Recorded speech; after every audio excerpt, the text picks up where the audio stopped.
আমার ভাই, আমার বন্ধু, আমার বাবা, আমার নওজোয়ান, আমার কিশোর ভাই, এই পৃথিবী বড় স্বার্থপর দোস্ত। মানুষ এখন অনেক বেশি যান্ত্রিক, মানুষ অনেক বেশি হুলস্থুল, মানুষের অনেক বেশি টাকা দরকার, মানুষের এখন অনেক বেশি সম্পদ দরকার, মানুষের প্রয়োজন এখন অনেক বেড়ে গেছে। আগে আগে মানুষ জোয়ান বুড়া 2 বেলা ভাত খাইলে সারত, 1 বেলা পানি ভাত খাইতো, আরেক বেলা শুধু গরম ভাত খাইতো, চলে যাইতো। আগে একটা বন চা দিয়ে ভিজাইলেও চলে যাইতো। এখন হয় না, এখন হয় না। আগে ফিরিত বইও ভাত খাওয়ান যাইতো, এখন আপনার সোফা, ডাইনিং টেবিল সবকিছুর প্রয়োজন অনেক। এখন ঘরকে ঘর, আগে মানুষ বাথরুম ওই পুকুরের ফারে আসিল, এখন ভিতরে বাথরুম, এবং একটাই হয় না, ঘরের ফ্যামিলি 6 জন, বাথরুম লাগে 2টা 3টা। মানে সবকিছুর প্রয়োজন মানুষের কি বেড়ে গেছে, বেড়ে গেছে। মেয়ে বিয়ে দিব, বাড়িঘর সুন্দর করো, ফোলা বিয়ে করাইবো, বাড়িঘর সুন্দর করো, জায়গা জমি আসেনি দেখো। তার মানে স্বার্থপর এই দুনিয়ায় মানুষের চাহিদা বেড়ে গেছে। আপনি এই স্বার্থপরতার কারণে, চাহিদা বেড়ে যাওয়ার কারণে আজকে অভিভাবকদের হাতে সময় নাই, বাবা বাবার পথে, মা মার পথে। এই জন্য তোমরা অধিকাংশ কিশোর যুবক ছেলে এই অল্প বয়সে নারী, ছবি, মোবাইল, জিনা, ব্যভিচারের অস্থির দৃশ্য, আর 1 ওয়াক্ত নামাজ না পড়ে, খোদার 365 দিনে ফজরের নামাজ কোনোদিন না পড়ে তোমরা জীবনটা পার করতে পারতেছ, চলতেছ, আখিরাত নষ্ট করছো। এর একটা বড় কারণে আমার আজীবন আমি দেখছি, আমার পুরাটা জীবনে আমি আমার আম্মাকে দেখছি। আমার আম্মা স্কুলের ঘন্টা যেমনে বাড়িয়া বেল ফিটে যে ঘন্টার টাইমে টুং টুং টুং করে ফজরের নামাজের ওয়াক্তে মা আমগরে এরকম ঘন্টা পিটটা ঘুম থেকে উঠাইছে। আমরা 5 ভাই 3 বোন ছিলাম, 8 জন ভাই বোনকে মা উঠাইত, 8 জন ভাই বোনকে মা ফজরের নামাজ পড়াইত। আমার মায়ের বয়স এখন 75 বছর, এখনো আজকের এই দিনও মা আমার বাসায় আছে। এখনো আমার আম্মা আমগরে জিগায়, ফুত নামাজ পড়ছুন, নামাজ পড়ছুন। আমার মা আমার এই জীবনে, আমার ওয়াজের এই জীবন আলহামদুলিল্লাহ প্রায় 21 বছর, এই 21 বছরে শতবার আমারে মা এই 2 কথা বারবার বলে। এক হলো ফুত নামাজ পড়ছুন, আর মা প্রায় বলে, সবসময় বলে, ফুত চাইও, কতখানে যাও, মানুষের লগে টাকা পয়সা লইয়া ঝামেলা করুন। এই কথা আমারে মা বহুবার বলছে। তাইলে আব্বা তোমরা এই পরিমাণ ছেলে, মাশাআল্লাহ, দেখো, কিন্তু তোমরা একটা ছেলে দাঁড়াইয়া বাকিদের দিকে দেখো, চেহারা সব। যদি এখানে 500 ছেলে হয়, 450 ছেলের চেহারায় নামাজের কোনো চিহ্ন নেই। এভাবে আল্লাহ ভুলে গেলা কেন? মাথা নোয়াইলে কি হবে বাবা? আমি তো কিছুই বলতেছি না, আমি তো আমার পথে চলে যাব। এখন কে কার জন্য আটকায়? আমার জন্য আপনারা আটকাবেন না, আপনাদের জন্য আমরা আটকাবো না। সবাই সবার মতোই দুনিয়া। হাসলেও রাত ভোর হয়, কাঁদলেও রাত ভোর হয়, বাসর রাতও ভোর হয়, ফাঁসির রাতও ভোর হয়, তাহাজ্জুদের যে সেজদা করে তার জন্য ভোর হয়, মদের আড্ডা, জুয়ার আড্ডা, নারীর আড্ডায় যে পড়ে থাকে সারা রাত, তার রাতও ভোর হয়। দুনিয়া তো থেমে যাবে না। সূর্য উঠবে, চাঁদ উঠবে, রাত আসবে, দিন আসবে, আলো আসবে, অন্ধকার আসবে। 25 সাল, 26 সাল হয়েছে, 26 আবার 27 হবে, জানুয়ারি ফেব্রুয়ারি হবে, শনিবার রবিবার হবে, সকাল দুপুর হবে। এভাবে একদিন আমারে কবরে নিয়ে যাবে, তোমারে কবরে নিয়ে যাবে। স্বার্থপর এই দুনিয়া না তোমার দাদারে থাকতে দিছে, না বাবারে, না তোমারে দিবে।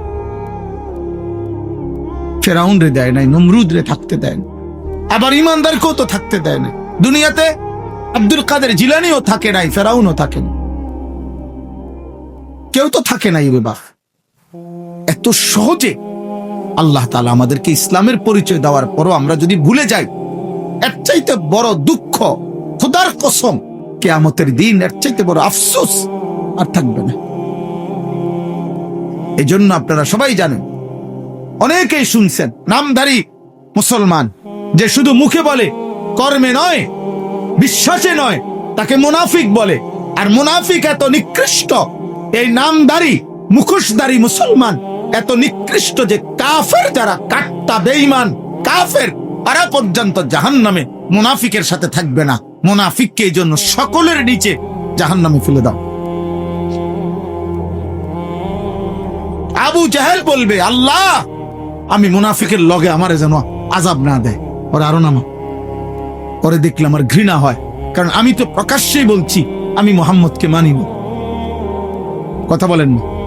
সে তো মৃত্যু পর্যন্ত বলছে আমি মানি না, কিন্তু আমি তো বলছি আমি মানি। আমি বলতেছি আমি মুসলমান, অথচ আমি সেজদা দিচ্ছি না। তাহলে আপনি বলেন কেন? তোমরা যুবক যদি সারা বছর তোমাদের যদি বেঈমানের চুলটাই পছন্দ হয়, তো পুরা বেঈমানের আদর্শ, পুরা বেঈমানের ধর্ম গ্রহণ করতে অসুবিধা তোর কি বেটা? তাই তো বাবার বাঁধন ছেড়ে দে বেটা, পরিবারের বন্ধন ছেড়ে দে, বাপ মার থেকে আলাদা হ বেটা। কোন ফুটবল খেলোয়াড় অথবা কোন ক্রিকেট খেলোয়াড় অথবা ইউরোপের কোন কাফের বেঈমান যাদের মতো চুল রাখছো, যাদের চলাফেরা পছন্দ করছো, তারে বাপ হিসাবে ঘোষণা দাও, তার কাছে SMS করো, তারে বলো আপনি আমার আব্বা। ইহুদির কাছে আশ্রয় চাও, খ্রিস্টানের কাছে আশ্রয় চাও, দেবে আশ্রয়। তুমি শুধু বলে দেখো, তোমাকে রাজকীয় মর্যাদা দিয়ে বেঈমান রাখবে। তুমি শুধু বলো যে আমি ধর্ম ত্যাগ করব, যাও তুমি দেখবা। বলো তোমাদের চেহারা তোমরা এমন কালো বানায় ফেলছো কেন? তোমাদের চেহারার মধ্যে দয়া মায়া নাই কেন আব্বা? তোমরা এমন মালিক ভুলে গেলা কেন? এমন রব ভুলে গেলা কেন? দুনিয়া নিয়ে খুশি হয়ে গেলেন? বাবারা আপনারাও, ছেলেরা তোমরাও, মারা আপনারাও, সবাই মিলে দুনিয়া নিয়ে খুশি হয়ে গেলেন। আখেরাত লাগবে না? তো আখেরাত যদি লাগে তো এমনি এমনি আখেরাত। 365 দিনে এক বছরে কোনো দিন ফজরের নামাজ পড়লেন না, আখেরাত মিলে যাবে? নাহলে সন্তানকে বঞ্চিত করলেন কেন? আল্লাহর কোরআন থেকে বঞ্চিত করলেন কেন?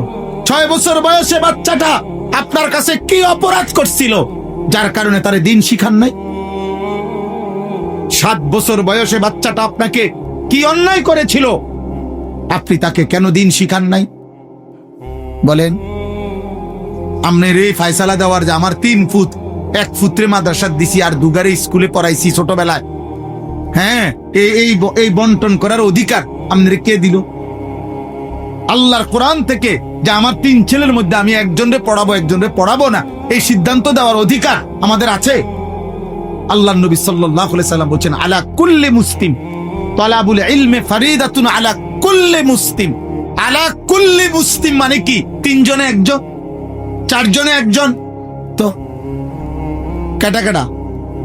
তাইলে বলেন, আপনাকে তো নিষেধ করে নাই বাংলা পড়াইতে, আপনাকে তো বলে নাই জেনারেল পড়া নিষেধ, বাংলা, অঙ্ক, ইংরেজি, পদার্থ, জীববিজ্ঞান এগুলো হারাম? হুজুররা বলছে এগুলো হারাম। তাহলে আমি তো কুমিল্লা ভিক্টোরিয়া কলেজ থেকে মাস্টার্স পাস করছি, আমি তো জেনারেল লাইনে পূর্ণ পড়ালেখা করছি, সায়েন্স বিজ্ঞান বিভাগ থেকে আমি তো দাখিল SSC পাস করছি 1998 সালে। বাংলাদেশে সর্বোচ্চ নাম্বার পেয়ে ফার্স্ট হয়েছি, 1 নাম্বার সারা বাংলাদেশে। আমি তো এখানে বহুবার আসছি, আপনারা আমারে দেখছেন না? তাইলে আব্বা বলেন, আমি তো নিষেধ করি না, তুই পড়ো স্কুলে, পড়ো কলেজে, তুমি একদম হিমালয় পর্বতের উপরে উঠে লাও, আটলান্টিক মহাসাগরের নিচে যাও। কিন্তু প্রশ্ন হলো, আল্লাহ বুল্লা কেন? নামাজ বুল্লা কেন? মালিকের কোরআন পড়তে পারো না কেন? আল্লাহর নামের একটা তাসবিহ পড়তে পারো না কেন? নবীর শিখানো 10টা দোয়া বলতে পারো না কেন? হ্যাঁ, এটা বাধা কি? এটা ছুটে গেল কেন? বাথরুমে ঢুকতে দোয়াটা পারো না কেন? বের হইতে দোয়াটা পারেন না কেন? আপনারা মাস্টার্স করছেন, আপনারা SSC পাস করছেন, আপনারা ইন্টারমিডিয়েট পাস করছেন, আপনারা অনেক কিছু করছেন, তো এটা ভুলে গেলেন কেন? এটা বাদ দিলেন কেন? আখেরাত বাদ দিলেন কেন? আল্লাহ আমাদেরকে বিবেক দান করুন। চলেন, আল্লাহ তাআলা বলেন যে আল্লাহর সাক্ষাৎ চায় না মানে জান্নাত চায় না। 2 ওয়ারাদু বিল হায়াতিদ দুনিয়া, যে দুনিয়ার জীবন পেয়ে খুশি হয়ে গেছে। কি পেয়ে খুশি হয়েছে বলেন? দুনিয়ার জীবন। খাইতেছে, ঘুম যাইতে আছে। হ্যাঁ, দুনিয়া লইয়া মোটামুটি মনের চাহিদা পূরণ হইতেছে, নাচতেছে, খাইতেছে, ফুর্তি করতেছে। মন চাইলে এক বেলা পরিশ্রম করে, আরেক বেলা গান শোনে, বা এক বেলা মেহনত করে, আরেক বেলা চা দোয়ানে গপ মারে। কোনো অসুবিধা নাই, মানে ভালোই চলছে আল্লাহর রহমতে। কি অবস্থা কাকা, কেমন আছে? ভালো, আল্লাহ ভালো রাখছে, আল্লাহর ভালো রাখছে। মানে দুনিয়া পেয়ে খুশি, দুনিয়া পেয়ে। আমাদের যুবক ছেলেরা, কিশোর ছেলে, তোমরা শুধু একটা মোবাইল ব্যবহারের স্বাধীনতা পাইছো, অর্থাৎ তোমার বাবা অক্ষমতার কারণে, তোমার মায়ের দুর্বলতার কারণে ওরা তোমারে ধরতে পারে নাই, ওরা তোমারে ফিরাইতে পারে নাই, ওরা তোমার কাছে ব্যর্থ হয়ে গেছে। তোমার গাদ্দারের মতো চেহারা, তোমার মুশরিকের মতো চুল, আর তোমার বেঈমানের মতো চোখের চাহনি আর চলাফেরা দেখা বাবা কাঁপে, মা ভয় পায় যে তারে দেখতে শুনতে যেই চুল চেহারা, তারে কইলে বেশি কিছু কইলে কোনটা করে কি মাথা ফাটাইয়া লায়, না বিল্ডিং ভাঙ্গা লায়, না আলমারি ভাঙ্গা লায়, বলা যায়। আপন মা, আপন বাবা সিদ্ধান্ত নিছে পরে আর আল্লাহর কথা বলবো, পরে আর নামাজের কথা বলবো। হায় সন্তান, খোদার কসম, তোর উপরে আল্লাহর সবচেয়ে বড় লানত, অভিশাপ যে তোর মা তোরে আর বলে না, তোর বাবা আর তোরে ফিরায় না রে আল্লাহ।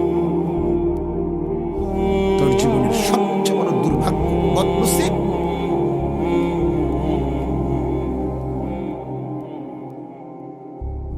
দুনিয়া পেয়ে খুশি হয়ে গেছো, নারী দেখতেছো, ছবি দেখতেছো, মোবাইল দেখতেছো, নাচ গান করতেছো, ফুর্তি করতেছো, মন মতো চুল ফিরাইতেছো, যেখানে মন চায় সেখানে আড্ডা দিতে পারতেছো, অবাধ, মুক্ত, স্বাধীন, আজাদ। আল্লাহ বলেন দুনিয়া পেয়ে যে খুশি হয়ে গেছে। 3, ওয়াতমাআন্নু বিহা, যেটুকু দুনিয়া অর্জন করেছে মৃত্যুর আগে এতটুকুর উপরে নিশ্চিন্ত হয়েছে। জি, নিশ্চিন্ত। এগুলো হলো চাচাদের ব্যাপার। বয়স্করা শেষ বয়সে হিসাব মিলাইয়া নিশ্চিন্ত। যাক, আল্লাহ রহমতে আমরা দোয়ায় 10 জনের দোয়ায় হুজুর দোয়া করবেন, তারা 3 জন বিদেশ, 4টা মাইয়া বিয়া দিছি, আল্লাহ রহমতে একটা বিল্ডিং করছি, ভিতরে 2টা বাথরুম করছি, বাথরুম গুলোর মধ্যে টাইলস লাগাইছি আল্লাহর দয়া, ঘরে ফার্নিচার আল্লাহর রহমতে সব করছি, একটা নুনের বাড়িও কিনছি, কোন অসুবিধা হয়েছে না আল্লাহর রহমতে। রাস্তার লগে কিন্তু জায়গাও লইছি, ব্যাংকে কিছু টাকাও জমাইছি। এই আল্লাহ ভালো রাখছে, আল্লাহর কাছে যা চাইছি আল্লাহ দিছে, আল্লাহ দিছে। এই যে দুনিয়া মিলাইয়া কি নিশ্চিন্ত যে না আলহামদুলিল্লাহ আমার 60 বছরের জিন্দগি সার্থক। আল্লাহর কাছে যেমনে চাইছি, ফোলাগুনের বিদেশ, মাইয়ার বিয়া, বিল্ডিং, ঠিক আল্লাহ এমনি দাগে খতিয়ানে মিলাইয়া আল্লাহ দিছে। ওয়াল্লাযীনা হুম আন আয়াতিনা গাফিলুন। আর 4 নাম্বার হলো আল্লাহ বলেন প্রতিনিয়ত আমি আল্লাহর বিধান, আমার হুকুম, আমার আহকাম, আমার আয়াতের ব্যাপারে যারা গাফিল। দুনিয়া তো সব বুঝে, উনি ইটও চিনে, বালুও চিনে, সিমেন্টও চিনে, উনি রাজমিস্ত্রিও চিনে, কাঠ মিস্ত্রিও চিনে, উনি ভাত মাছ চাল ডাল, আলো অন্ধকার, রোদ বৃষ্টি, হাসি কান্না, নারী পুরুষ, আনন্দ বেদনা সব বুঝে। কোনটা হালাল টাকা, কোনটা সুদের টাকা, কোনটা কিস্তি, সব বুঝে। উনি শুধু আখিরাত বুঝে না। তাব্বাত ইয়াদা সূরাটা কইতে পারে না, কুল হুয়াল্লাহ সূরাটা কইতে পারে না, আর তাহিয়াতু শুদ্ধ করে পড়তে পারে না। আল্লাহ নাই, আখিরাত বুঝে না, আল্লাহর বিধান বুঝে না। আল্লাহ বলেন এই 4টা জিনিস, জান্নাত চায় না, দুনিয়া নিয়ে খুশি হয়ে আছে, যেটুকু দুনিয়া অর্জন করেছে এটুকুতে নিশ্চিন্ত, আর আল্লাহর আয়াত, আল্লাহর বিধানের ব্যাপারে গাফেল। আল্লাহ বলেন উলাইকা মাওয়াহুম নার বিমা কানু ইয়াকসিবুন। আল্লাহ তাআলা বলেন এই মানুষগুলো সারা জীবনে যা অর্জন করেছে এই সব কিছুর বিনিময়ে তাদের ঠিকানা আন-নার, জাহান্নাম। আল্লাহ ছেড়ে, আখিরাত ছেড়ে, হালাল হারাম ছেড়ে, জায়েজ নাজায়েজ ছেড়ে, পর্দা পুশিদার, সেজদা, নামাজ, বন্দেগী এই সব বাদ দিয়া আপনি শুধু দুনিয়া সাজাইছেন। আল্লাহ বলছে এই দুনিয়ার সমস্ত কিছুর বিনিময়, এই বাড়ি, এই বিল্ডিং, এই দালান, এই সংসার, এই ব্যবসা, এই উপার্জন, এই সব কিছু তাকে জাহান্নামে পৌঁছাবে। কোথায় পৌঁছাবে? জাহান্নাম। অতএব প্রত্যেকের কাছে আখিরাতের ফিকির করুন, কিশোর ভাই, যুবক ভাই, তোমার অনুরোধ করলাম বাবা, তুমি আল্লাহর দিকে ফেরো, তোমার কথা তুমি ভাবো। এই পৃথিবী তোমারে মনে রাখবে না, আখেরাতে আল্লাহ চিনবে না। নাফরমানকে আল্লাহ কোরআনে বলছে, ইন্না নাসিনাকুম, আল্লাহ তাআলা বলছেন, তুমি যেমন দুনিয়ায় আমাকে ভুলে গেছো, আজ আখেরাতে আমি তোমাকে ভুলে গেলাম।